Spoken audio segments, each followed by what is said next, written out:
Mila had always believed love was built in the quiet, ordinary moments.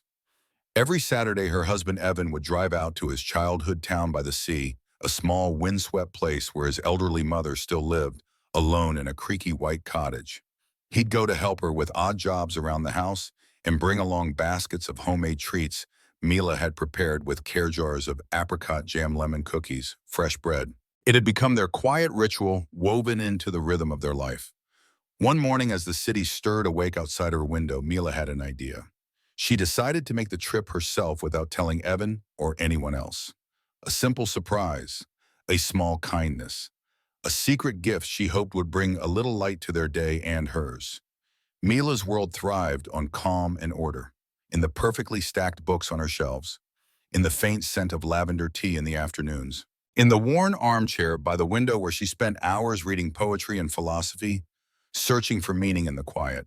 She was a historian lecturing at the university, living half her life among the ghosts of the past. Evan, on the other hand, lived in the here and now. A civil engineer by trade, his world was made of concrete and steel measurements and deadlines. He was all logic and structure, where Mila was all questions and wonder. But their differences never drove them apart. If anything, they fit together like two puzzle pieces, his steadiness grounding her restlessness, her wonder softening his edges. Every weekend, Evan would return in the evening, smelling of sea air and old wood, his hands rough from work. He would sit with Mila, telling her about the garden he had helped weed, the neighbors who still remembered his childhood, and the coastal winds that never seemed to change. Mila would listen with a soft smile, her hands wrapped around a warm cup of tea, feeling like they were both touching something than themselves, a slower, simpler life just beyond the city's reach. Lately, Mila had sensed something shifting in Evan. He still made her coffee every morning, still kissed her forehead, still read her favorite poems aloud before bed. But there was a shadow behind his eyes, something silent, something waiting. She told herself it was stress.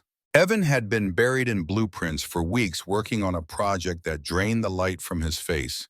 So she did what she always did, surrounded him with small acts of care, hoping to ease whatever storm he carried inside. That Saturday, a thought bloomed quietly in Mila's mind. What if she went to visit Evan's mother? What if for once she was the one to bring warmth to that little cottage by the lake? Without telling anyone, she packed a small basket, spiced apple bread, jars of rosemary, pickles, smoked cheese, and the lavender scones Evan's mother adored. Pulling on her wool sweater and wrapping a scarf around her neck, Mila glanced out at the clear, chilly sky. She loaded the basket into their old silver hatchback, started the engine, and drove toward the coast. The highway stretched out like a ribbon through golden fields and whispering pines. Mila sang softly along to old love songs on the radio, letting the cool autumn light wash over her. She imagined Evan's mother smiling at the sight of her the way she used to. She remembered those simple Sunday lunches, the soft laughter, the stories that stitched them all together like a warm quilt. As she neared the village, the air smelled of damp earth and falling leaves. She turned down the familiar dirt road, her heart fluttering with quiet excitement. But when she pulled up to the house, the ground seemed to shift beneath her feet. There on the porch stood Evan with another woman, and in the woman's arms, a little boy. Mila couldn't breathe. Evan leaned close, whispering something that made the woman smile, a smile that reached places Mila hadn't touched in months. Mila stood frozen, her throat tightening. She tried to move to speak, but no sound came. Then the boy slipped from the woman's arms and ran to Evan, wrapping tiny hands around Evan's legs. Evan crouched down, gathering the boy into his arms, pressing a soft kiss to his hair. Mila's heart broke silently in her chest. Evan bent down again, gathered the little boy into his arms, and whispered something softly in his ear, brushing his tiny curls with a tenderness that tore straight through Mila's heart. It was a kind of love, a kind she had never seen in his eyes when he looked at her. In that fragile moment, something deep inside her shattered. Mila staggered back, her breath catching in her throat. This wasn't a random meeting. This wasn't some fleeting mistake. No, this was something far worse. This was Evan's other life, a life he had built in silence. A woman, a child, a family. That wasn't hers. Her stomach churned violently. Without thinking, she turned and rushed back to her car. She slammed the door, her hands shaking uncontrollably as she started the engine. Her vision blurred with tears, her heart thundering in her chest.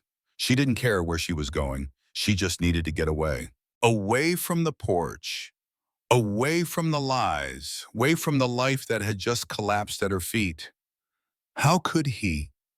How could he do this to me? The question pounded in her head louder than the engine's roar. The farther Mila drove, the harder it was to breathe. Every memory flashed before her eyes the first time they met. Their wedding day. The dreams they once whispered in the dark. It all felt fake now. A beautifully constructed lie. How long had he been living this double life? Had she been so blind? Had it all been slipping through her fingers without her even knowing? Her knuckles whitened on the steering wheel as the shock gave way to something darker rage. She wanted to turn back, to slam the door open, to scream the truth in his face. But fear kept her frozen. Fear that if she asked, she'd hear the words she wasn't ready to believe. Every memory suddenly felt tainted. Every trip he made to help his mother. Every late-night return. The distant way he had started looking at her. The pieces fit now, and it devastated her. Mila couldn't drive another mile. She pulled over on the side of the empty road. She buried her face in her trembling hands, and she cried deep, shaking sobs that seemed to tear her apart. Her world had collapsed. Her heart lay in ruins. She didn't know how long she sat there, but eventually, the tears dried, the rage dulled, and one single question rose from the wreckage. What now? She couldn't unsee what she had seen. She couldn't pretend nothing had happened, but she needed more than fury. She needed to understand, to hear the truth from Evan's lips, no matter how much it hurt. Taking a shaky breath, Mila started the engine again. She turned the car toward the city. The road stretched endlessly ahead of her. She wouldn't scream. She wouldn't accuse, not yet. She needed to listen first, to understand, before deciding if there was anything left to fight for. Mila knew the conversation waiting for her would be the hardest of her life. Days passed, and when she finally gathered the strength to return to that windswept town, she didn't come as a wife ready for war. She came as a stranger, a curious visitor with a harmless story. She told herself it was ridiculous, but it was the only way she could stand face to face with the woman who had unknowingly torn her heart in two. Mila rehearsed her lie in the car. She was researching old coastal homes, their histories, their designs. It wasn't much, but it was something. This time she didn't hide. Parking near the little white fence, Mila gripped the steering wheel, trying to calm her racing heart. She stepped out into the salty air, forcing her legs to move toward the house. And there she was, the woman from the porch. Sophie. Mila swallowed the lump rising in her throat. Stepping closer to the gate, she forced her voice to stay steady. "Hello," she called softly. Sophie watched her for a moment, not with anger, not with suspicion, but with a bared, almost fragile kindness. "Come in," Sophie replied quietly, opening the gate. "I'm Sophie." Mila swallowed again, clutching onto the lie like a shield. "I'm Claire," she answered, the false name feeling sharp and strange on her tongue. They walked into the house together. It was warm, simple, and filled with the soft, homely scent of fresh bread and something else, baby lotion, maybe milk. In the corner, the little boy sat, playing with a toy boat, humming softly to himself. "This is Noah," Sophie said, her voice light, but edged with something unreadable. Noah looked up at Mila, curiosity wide in his innocent eyes, but he didn't move toward her, didn't say a word. Mila forced a smile. "Nice to meet you," she whispered, careful not to stare too long. They moved to the kitchen, sitting across from one another at a small wooden table. Sophie stood to make tea, the kettle hissing softly in the background. Mila studied her, heart pounding. She had expected. What? A threat. A woman who had stolen something that wasn't hers, but sitting across from her was nothing like that. Sophie was just a woman. Tired. Kind-eyed. A mother doing her best. "Have you lived here long?" Mila asked, trying to sound casual, though her voice caught slightly at the end. "A few years," Sophie answered quietly, setting the cups between them. Mila leaned in, breath trembling. "And Evan, does he come here often?" Sophie paused. Her eyes darkened slightly, guarded. "Why do you ask?" Mila felt the weight of her secret pressing on her chest. She couldn't hold it back anymore. "I saw you both. A few days ago," Mila whispered. "I'm his wife." The words dropped like stones between them. Sophie didn't flinch. She simply lowered her gaze, letting out a slow, tired breath. "I see," she whispered back. "He didn't tell you, did he?" Mila shook her head, eyes burning with the betrayal that still stung like fresh salt on a wound. No, she breathed. I had no idea. A heavy silence settled between them. The only sound was the slow ticking of the old clock hanging crookedly on the kitchen wall. Mila felt like the air itself had thickened, pressing down on her chest, like the whole world was holding its breath. Why, she whispered, voice cracking under the weight of her heart. Why didn't he tell me? Sophie looked down into her tea, tracing the rim of the cup with her finger. When she finally spoke, her voice was steady, but so tired. You'd have to ask him, she said quietly. But I think he was afraid of losing you. Mila's breath hitched. And you, she choked out, barely able to ask, do you still love him? Sophie gave a faint, almost apologetic smile, a smile that carried the weight of something long dead. I did, she whispered. Once, very much. But that was years ago now. We only share Noah. Nothing more. Evan comes here as a father, as a friend, but not as him. There's nothing left between us. Mila searched Sophie's face, desperate to find some trace of deceit, but there was none. Sophie's words weren't rehearsed. They weren't polished. They were real, raw, and heavy with quiet resignation. Sophie's eyes shifted toward Noah.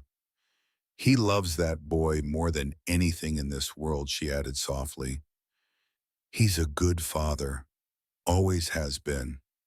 Noah adores him. Mila followed Sophie's gaze. The little boy still sat on the floor, humming quietly as he pushed his toy boat along the wooden planks. As if sensing their eyes on him, he paused, looking up. Their eyes met.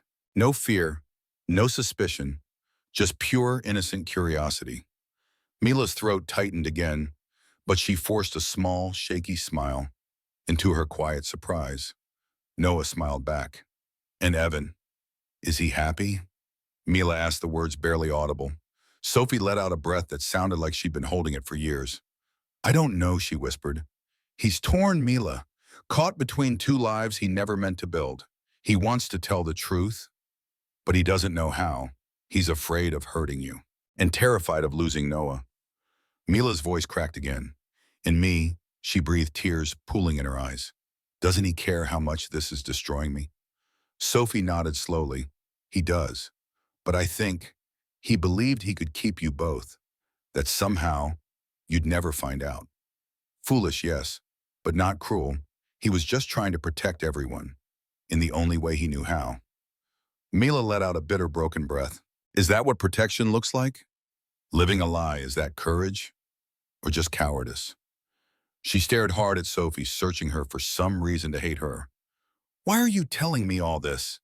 Mila asked, voice trembling. Sophie didn't flinch.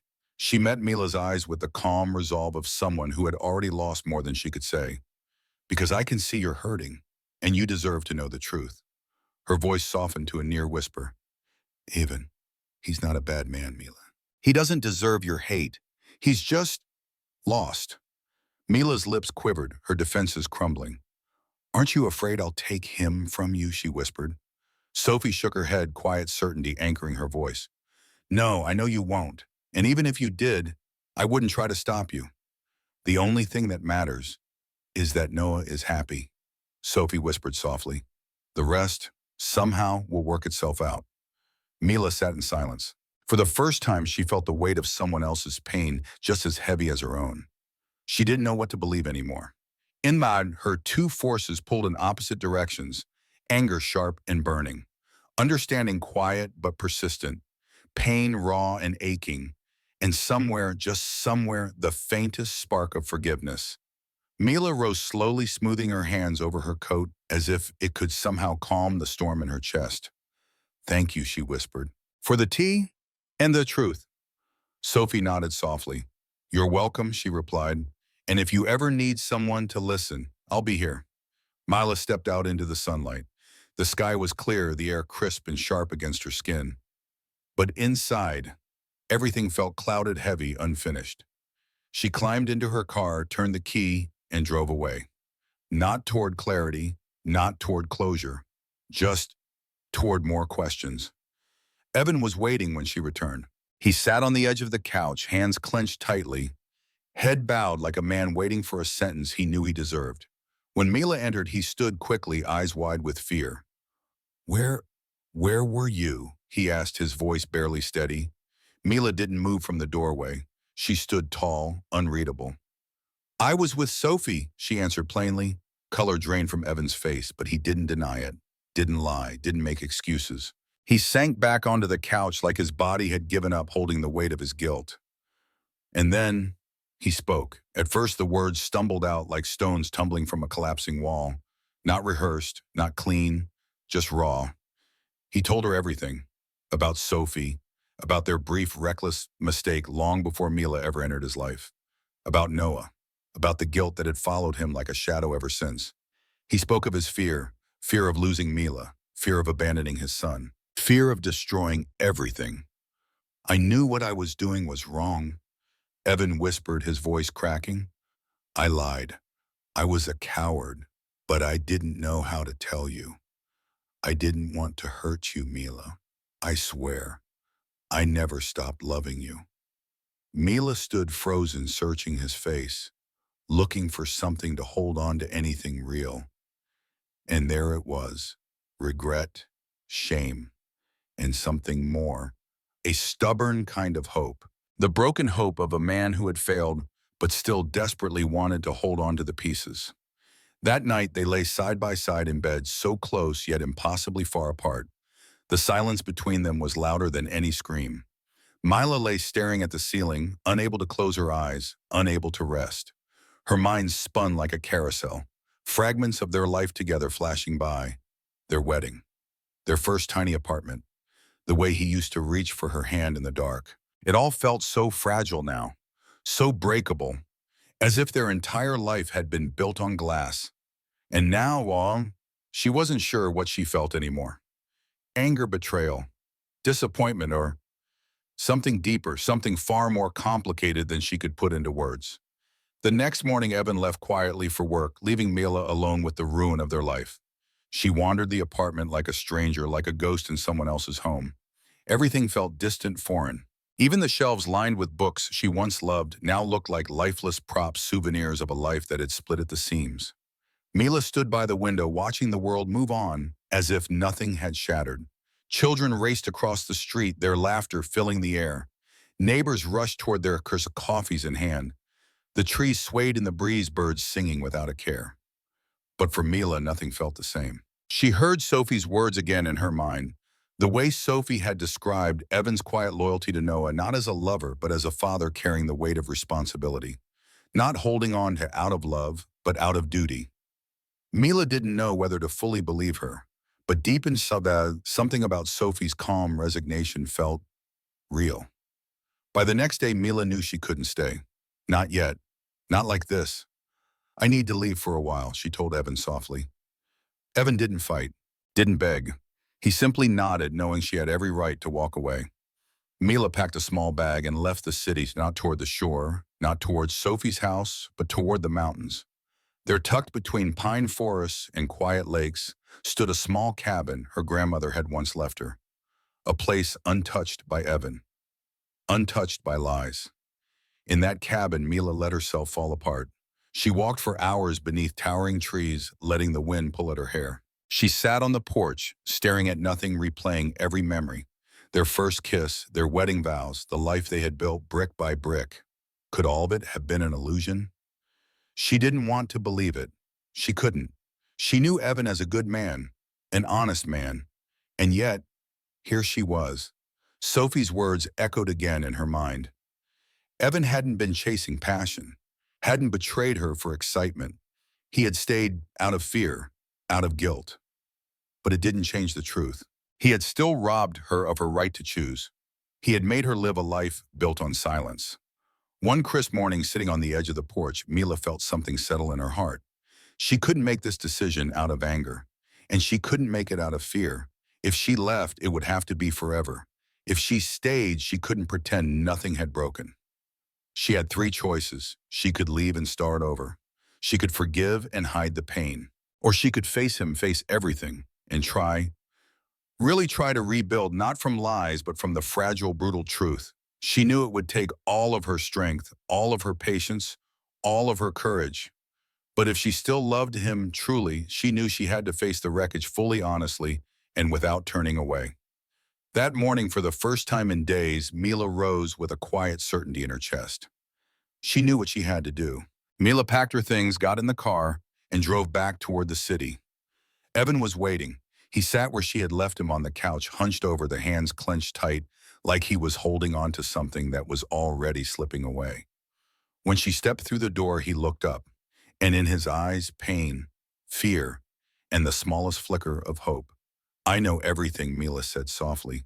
"And I understand."